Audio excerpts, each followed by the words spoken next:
আমাদের ভালো লাগাতে সকলকে অনেক অনেক অনেক স্বাগত জানিয়ে আমার আজকের গল্প আরম্ভ করছি।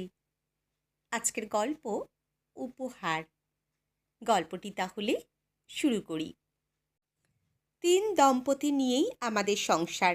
বাড়িতে তিনজন দম্পতি, অর্থাৎ তিনজন পুরুষ আর তিনজন মহিলা। এই ত্রয়ী মহিলাদের মধ্যে রয়েছে আমি, আমার শাশুড়ি আর আমার শাশুড়ির শাশুড়ি। প্রত্যেকের বয়সের ক্ষেত্রে আবার ২৫ বছরের গ্যাপ। হিসেবটা হয়তো মোটামুটি এরকম দাঁড়ায়, আমার ২৫ হলে শাশুড়ি মায়ের ৫০, শাশুড়ির শাশুড়ি মা অর্থাৎ দিদি শাশুড়ির ৭৫। এই তিন শাশুড়ি বৌমা মিলে আমাদের দুষ্টু মিষ্টি সংসার। আজ ২ বছর হয়ে গেল আমার এই বাড়িতে আসা। আমার মতো মেয়ে যে কীভাবে সংসার করছে, আমার মা তো আজ সেটাই ভাবে। ছোট থেকেই আমি একটু ছটফটে ডানপিটে ছেলেদের মতো। ওই চুপচাপ শান্তশিষ্ট কোনো কালেই ছিলাম না। পড়াশোনায় হয়তো খুব একটা ভালো ছিলাম না, তা বলে আহামরি খুব খারাপও ছিলাম না। আমাকে নিয়ে যে কত অভিযোগ আমার মাকে শুনতে হয়েছে, সেটা হিসেব করেও বলা যায় না। পাড়া থেকে অভিযোগ, স্কুল থেকে অভিযোগ, তাতেই বাবা মা নাজেহাল। স্কুল থেকেও বেশ কয়েকবার ডেকে পাঠিয়েছিল বাবাকে। কোয়েট স্কুলে পড়তাম, একবার একটি ছেলের নাকে ঘুষি মেরে রক্ত বের করে দিয়েছিলাম। হেড স্যার বাবাকে ডেকে বলেছিলেন, এরপর আপনার মেয়ে যদি কোনো উৎপাত করে টিসি দিতে বাধ্য হব। এরকম কত ঘটনা আছে জীবনে, তাই মায়ের মনে একটা আশঙ্কা তো ছিলই। এমন মেয়ের কিভাবে বিয়ে দেব? কারণ মা ভাবত আমি কখনোই সংসার করতে পারবো না। কলেজে পড়তে পড়তেই দেখাশোনা শুরু করে দিয়েছিল আমার বাবা। কারণ মেয়ে বড় হলে সব বাবা মায়ের একটা চিন্তা থাকেই। তবে আমাকে নিয়ে চিন্তা শুধু বিয়ে দেওয়া নিয়ে নয়, বিয়ের পরেও কি করব সেটা নিয়েই বেশি চিন্তা। অনেকেই আসে দেখতে, পছন্দ হয় না তাদের। মোটামুটি ৭-৮টা দেখাশোনা হয়েই গেছে। এমনি করতে করতে আমার কলেজের পড়াশোনার পাঠও শেষ হয়ে গেল। একদিন সকালে মা বলল, আজ বিকেলে যেন আবার কোথাও চলে যেও না, বিকেলে দেখাশোনার জন্য পাত্রপক্ষ আসছে। মাকে বললাম, ও তুমি চিন্তা করো না মা। চিন্তা করব না মানে? এবারে এমন কিছু করে বসো না যে পাত্রপক্ষের অপছন্দ হয়। প্রতিবারেই তুমি এমন কিছু একটা করছো, তাতেই রিজেক্ট করে দিচ্ছে। তবে যাই বলো, আমি ওই শাড়ি টাড়ি পরে বসতে পারবো না। তাতে আমার বিয়ে হোক আর না হোক, সেজেগুজে সংসেজে মাথা নিচু করে বসা যাবে না, এটা আগে থেকেই বলে রাখলাম। মা শুনে বলল, শোনো মিতুন, অনেক হয়েছে। তুই ভেবে দেখেছিস তোকে কতবার কতজন দেখতে এসেছে? এবার ধিঙ্গিপোনাটা একটু কম কর। বিয়ের পর শ্বশুরবাড়িতে এসব মেনে নেবে না কিন্তু। মেনে না নিলে না নেবে, আমি আবার এখানে চলে আসব। আমি আমার মতো থাকব। আমার স্বভাব পাল্টে নিয়ে অভিনয় করে থাকা সম্ভব নয়। যাই হোক, সেদিন বিকালে আমাকে দেখতে এসেছিলেন ৫ জন। শাড়ি পরে লটর পটর হয়ে বসে না থেকে একটা চুড়িদার পরেই যেমন বাড়িতে থাকি সেইভাবেই থাকলাম। ওনারা বাড়িতে ঢোকার সঙ্গে সঙ্গেই আমি বলে উঠলুম, আসুন আসুন, সবাই ভালো আছেন তো? বসুন বসুন। আমার আন্তরিক সম্ভাষণে ৪ জন বসলেও ওনাদের মধ্যে সবথেকে কম বয়সী ছেলেটি, সে কিন্তু তখনও বসেনি। ওনার দিকে তাকিয়ে ভাবলাম, এ নিশ্চয়ই পাত্র হবে। তা ওনাকে দেখে হেসে বললুম, আপনি দাঁড়িয়ে কেন, বসুন আপনি। ভদ্রতার সঙ্গে উনি বললেন, হ্যাঁ নিশ্চয়ই। তারপর মা প্লেটে করে মিষ্টি নিয়ে আসতে দেখে মাকে বললুম, দাও দাও, আমাকে দাও, আমি বরং হাতে হাতে ধরিয়ে দিই।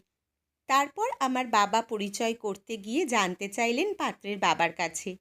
যেহেতু বাবা সকলকে চেনে না, তা উনি বললেন, আসলে আমরা বাড়ির সকলেই চলে এসেছি। আমি, আমার স্ত্রী, আমার ছেলে এবং আমার বাবা ও মা। বাহ, এটাই ভালো। সপরিবারে এসেছেন দেখে বেশ ভালো লাগছে।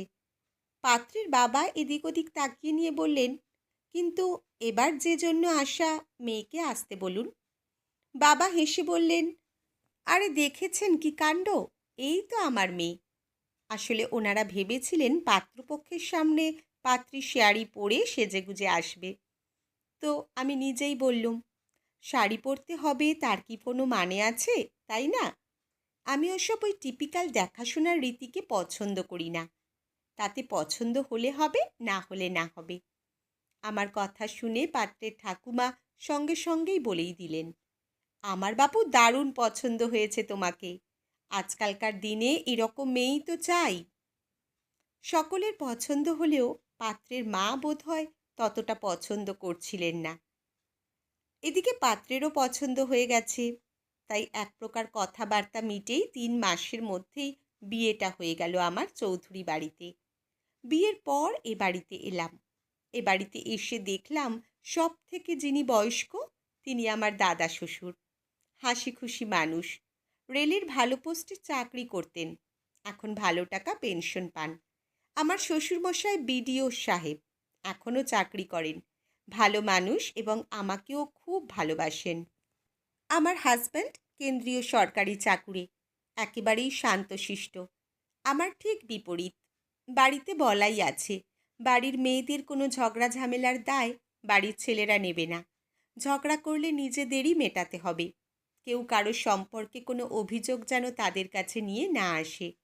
চৌধুরী বাড়িতে এই নিয়মটা দাদা শ্বশুরের বাবার আমল থেকে চলে আসছে। আর একটা কথা হলো, যেহেতু প্রত্যেকেই ভালো ইনকাম করে, সংসারের প্রয়োজনে সবাই সহযোগিতা করবে। যাই হোক, এ বাড়িতে এসে আমি যে নিজেকে খুব একটা পরিবর্তন করে নিলাম তা নয়। আমি আমার স্বভাবে চলি সব সময়। বিয়ের কদিন পর ঘটল একটা ঘটনা। শাশুড়িমা ইলিশ মাছ ভেজে রেখে রান্নাঘর থেকে বেরিয়ে কি একটা করছিলেন। ইলিশের গন্ধে তখন সারা বাড়ি ম করছে। এদিকে ইলিশ আমার সবথেকে প্রিয় মাছ। খুব ইচ্ছে করছিল ভাজা ইলিশ খেতে। আমিও চুপি চুপি দুটো মাছ ভাজা লুকিয়ে খেয়েও নিলাম। আর সেটা জানতে পেরে শাশুড়ি মা তো চিৎকার করতে শুরু করলেন। শাশুড়ি মায়ের চিৎকার শুনে দিদি শাশুড়ি এসে জিজ্ঞেস করলেন, কি হয়েছে, এত চেঁচামেচির কি আছে? আরে দুটো ইলিশ মাছ, বাচ্চা মেয়েও খেয়েছে তো কি হয়েছে, মাছ তো আর কম নেই। এই দিদি শাশুড়ি সব সময়ই আমার জন্য সুরক্ষিত বলায়। তবে হ্যাঁ, বরের সাথে খুঁটিনাটি বিষয় নিয়ে কিছু হলেও আমার পক্ষেই কথা বলতেন দিদি শাশুড়ি। আমার দোষগুলোকে উনি প্রশ্রয়ের চোখেই দেখেন। সে কারণে শাশুড়িমা আমাকে কিছুই বলতে পারতেন না। আমি চুড়িদার বা জিন্স পরলেও শাশুড়ি মায়ের আপত্তি। তখন দিদি শাশুড়ি বলতেন, ওইটুকু মেয়ে ও কি আর শাড়ি পরতে পারে? তোর যা ইচ্ছে হবে তাই পরিস মিতুন। বিয়ের কয়েকদিনের মধ্যেই দিদি শাশুড়ি হয়ে গেল আমার বন্ধু। আমি ওনাকে দিদুন বলেই ডাকি। দিদুন মাঝে মধ্যেই আমাকে দিদুনের ঘরে ডেকে নিয়ে গিয়ে গল্প করতেন, আর আমিও দিদুনের সাথেই বেশি গল্প করতাম। শাশুড়ির সাথেও গল্প হয়, তবে দিদুনের সাথেই বেশি। দিদুনের ঘরে নিয়ে গিয়ে গল্প করলেই শাশুড়িমা ভাবতেন ওনাকে নিয়েই হয়তো সমালোচনা করছি। একটা চাপা রাগ কাজ করত। মুখে কিছু না বললেও আমি সেটা বুঝতে পারতাম। এককালে যখন আমার শাশুড়িমা বউ হয়ে এ বাড়িতে এসেছিলেন, তখন শাশুড়িমা আমার মতো এতটা স্বাধীনতা পায়নি। দিদুন একটু শাসনে রাখতেন আমার শাশুড়িমাকে। ইচ্ছে মতো কোনো কিছুই করতে পারেননি। একটা ক্ষোভ ওনার মধ্যেই আছে। শাশুড়িমা ভালো গান করতেন, আর গান করাটাও বন্ধ হয়ে গিয়েছিল একসময়। মাঝে মধ্যে অশান্তি হতো বলে শাশুড়িমা নিজে থেকেই নাকি গান করাটা বন্ধ করে দিয়েছিলেন। এমনকি হারমোনিয়ামটাও শেষ পর্যন্ত বিক্রি করে দিতে বাধ্য হন। সেদিক থেকে আমি বেশ স্বাধীন। নিজের মতো করে চলি, যা খেতে ইচ্ছে হয় তাই খাই। জিন্স পরলেও কেউ বলে না, চুলে কালার করলেও কেউ বকে না। আমি ভাবিইনি এরকম একটা বাড়ি পাবো। আর গল্প করার সঙ্গী তো দিদুন, একদম আমার মনের মতো। তবে এই বাড়িটা একটু অন্যরকম। ঘরোয়া অনুষ্ঠান প্রতি মাসেই লেগে থাকে। 9টি অনুষ্ঠান তো হবেই। 3টে অ্যানিভার্সারি আর 6 জনের জন্মদিন। বাড়ির বউদের জন্মদিন পালন হয় এ বাড়িতে।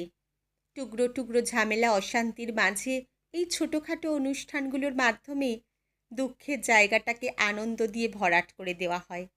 সেই সঙ্গে থাকে একটা উপহার দেওয়ার রীতি। তাতে বোধহয় সম্পর্কের বাঁধনটা ঠিকঠাক ধরা থাকে। তখন মনের মধ্যে সে রাগটা আর থাকে না, মিলেমিশে সব একাকার হয়ে যাওয়া আর কি। আজ এই ২ বছরে কত অনুষ্ঠানের সাক্ষী আমি। মাঝে মাঝে কখনো কখনো একদিনের ছুটিতে বাড়ির বাইরে সপরিবারে ঘুরে আসাও হয়। যাই হোক, কয়েকদিন হলো শাশুড়িমা যেন একটু বেশি রাগটাই দেখাচ্ছেন। দিদুনের ঘরে ঢুকে দিদুনের সাথে গল্প করাটা পছন্দ করছেন না। আর আমি রোজ একবার হলেও দিদুনের ঘরে যাবই। আর তাতেই সন্দেহটা দানা বেঁধেছে। সে বাঁধুক, আমি আমার মতো চলব, কারণ আমি স্বাধীন থাকতেই ভালোবাসি। এইভাবেই বেশ কয়েকদিন কাটতে থাকে। এর মধ্যেই এলো শাশুড়ি মায়ের জন্মদিন। ছোট অনুষ্ঠান মানে মিলেমিশে সবাই একাকার। বাড়িতেই আমরা সুন্দর করে সকলেই সাজবো সেদিন। অনুষ্ঠান মানেই শাড়ি পরতেই হবে। সেদিন শাড়ি নিয়ে চলে গেলাম দিদুনের ঘরে। দিদুন বেশ ভালো শাড়ি পরাতে পারে। কে বলবে দিদুনের ৭৫-এর বেশি বয়স হয়ে গেছে? এতটাই ফিটফাটে থাকেন যে বয়স ধরাই যাবে না। তারপর আমাদের ঘরোয়া অনুষ্ঠান শুরু হলো সন্ধ্যায়। শাশুড়িমা কেক কেটে সকলকে খাওয়াতে লাগলেন। শ্বশুরমশাই তো দারুণ একটা শাড়ি উপহার দিলেন শাশুড়িমাকে। সেই শাড়িটা হাতে পেয়ে তো শাশুড়িমা বারবার দেখছেন। মেয়েদের এমনিতেই শাড়ির প্রতি একটা টান থাকে। সেই সময় দিদুন বললেন, মিতুন, তাহলে আমাদের কাজটাও সেরে নেওয়া যাক। দিদুনের এমন কথায় সকলেই তাকিয়ে আছেন। শাশুড়িমা একবার আমার দিকে আর একবার দিদুনের দিকে তাকাচ্ছেন। এদিকে দিদুন আর আমি ঘর থেকে বেরিয়ে গিয়ে ভারী বাক্সটা দিদুনের ঘর থেকে দুজনে মিলে নিয়ে এসে শাশুড়িমাকে ডেকে দিদুন বললেন, বৌমা, এটা তোমার জন্য। অত বড় বাক্সটা দেখে সবাই তো অবাক। শাশুড়িমা হকচকিয়ে গিয়ে জিজ্ঞেস করলেন, এতে কি আছে মা? দিদুন হেসে জবাব দিলেন, কি আবার, তোমার শখের জিনিস, হারমোনিয়াম। শাশুড়িমা অবাক, আনন্দে আপ্লুত হয়ে বলে উঠলেন, হারমোনিয়াম? হ্যাঁ বৌমা, মিতুন আর আমি দুজনে প্ল্যান করেই এটা করেছি। আসলে এ বাড়িতে মিতুন আসার পর থেকে আমার চোখটা খুলে গেছে। তুমি হয়তো ভাবতে আমি আর মিতুন তোমায় নিয়ে আলোচনা করছি। আসলে আলোচনাটা এই হারমোনিয়াম নিয়েই। কাউকে শাসনে রেখে চোখ রাঙিয়ে তাকে হয়তো দাবিয়ে রাখা যায়, জোর করে শ্রদ্ধা আর ভালোবাসা পাওয়া যায় না। মিতুনকে দেখে শিখেছি এই ২ বছরে কতটা আপন হয়ে গেছে আমাদের। অথচ তোমার সাথে আমার একটা দূরত্ব তৈরি হয়ে আছে মনের মধ্যে।